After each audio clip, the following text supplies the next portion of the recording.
Tax भरण्यामध्ये महाराष्ट्रानं पहिला क्रमांक पटकावलेला आहे। 31 मार्च 2025 पर्यंत देशातील एकूण 9.19 कोटी करदात्यांनी आयकर भरलाय।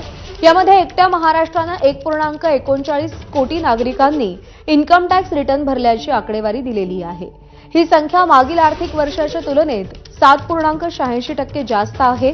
नवीन कर प्रणालीनुसार आता 12 लाख रुपयांपर्यंतच्या उत्पन्नावर कोणताही कर लागणार नाही। दरम्यान आयटीआर भरणारी प्रमुख राज्य कोणती आहेत त्यावर एक नजर टाकूया ग्राफिक्सच्या माध्यमातून। महाराष्ट्रानं 1.39 कोटी तर उत्तर प्रदेश 91.38 लाख रुपयांचा आयटीआर भरलेला आहे।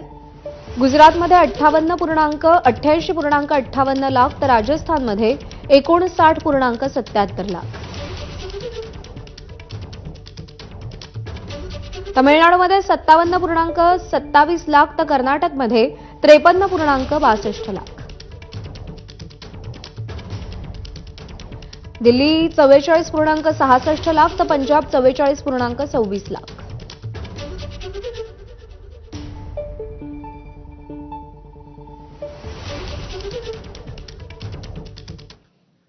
आणि यानंतर बुलेटिनमध्ये तुमच्या आमच्या गावखेड्यातल्या घडामोडींचा आढावा। माझे गाव माझा जिल्हा।